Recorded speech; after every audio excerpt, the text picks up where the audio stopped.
বাংলার ইতিহাস, সংস্কৃতি আর সাহিত্যের এক অবিচ্ছেদ্য অংশ কুষ্টিয়ার শিলাইদহ কুঠিবাড়ি। পদ্মার কোল ঘেঁষে দাঁড়িয়ে থাকা এই স্থাপত্যটি কেবল একটি ভবন নয়, বরং বিশ্বকবি রবীন্দ্রনাথ ঠাকুরের সৃষ্টিশীল জীবনের এক নীরব সাক্ষী।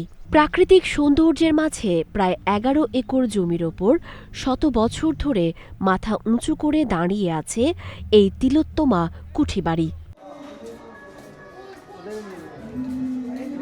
এই শান্ত নিভৃত পল্লীর মায়াবী পরিবেশেই কবিগুরু রবীন্দ্রনাথ ঠাকুর রচনা করেছেন তার অসংখ্য কালজয়ী প্রবন্ধ, কবিতা আর গল্প। সোনার তরী, মানস সুন্দরী, চিত্রা কিংবা খনিকা, বিশ্ব সাহিত্যের অমূল্য এসব রত্ন জন্ম নিয়েছে এই কুঠিবাড়ির আঙিনায় বসেই।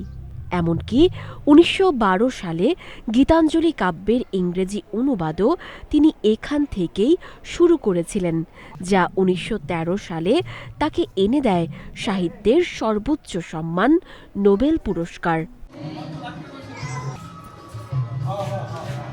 ইতিহাস ঘেঁটে জানা যায় ১৮০৭ সালে এই অঞ্চলের জমিদারির দায়িত্ব পান কবির দাদা দ্বারকানাথ ঠাকুর। পরবর্তীতে ১৮৮৯ সালে রবীন্দ্রনাথ ঠাকুর নিজে এখানে জমিদারি পরিচালনার ভার নিয়ে আসেন এবং ১৯০১ সাল পর্যন্ত তা সফলভাবে পরিচালনা করেন। কবির সাহিত্য, ভাবনা আর দর্শনের পেছনে এই জনপদের মানুষের জীবনযাত্রা ও প্রকৃতির গভীর প্রভাব রয়েছে।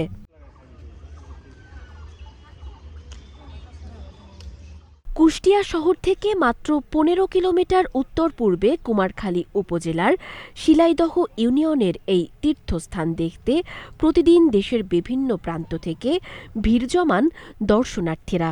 যদি রবীন্দ্রনাথকে জানতে হয় তাহলে অবশ্যই এই কুঠিবাড়ি আসতে হবে, তার তীর্থস্থানে ভ্রমণ করতে হবে। কুঠিবাড়ি আমাদের প্রাণের জায়গা, আমরা এসে প্রচণ্ড শান্তি পাই। এখানে সংস্কার তো বহু কিছুরই দরকার। আমাদের এই যে বাচ্চারা রবীন্দ্রনাথ ঠাকুরের যে ইতিহাস, সেই ইতিহাস জানতে পারে।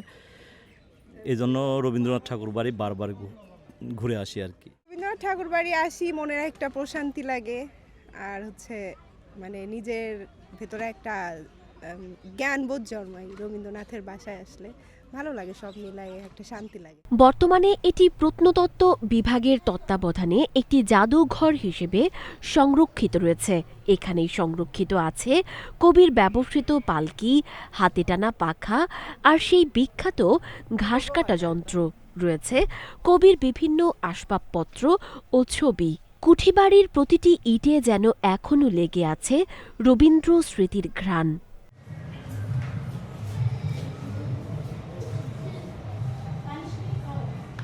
প্রতি বছর রবীন্দ্র জয়ন্তীতে এখানে বসে তারার মেলা। দেশের বিশিষ্ট কবি, সাহিত্যিক আর শিল্পীদের পদচারণায় মুখরিত হয়ে ওঠে কুঠিবাড়ির আঙিনা।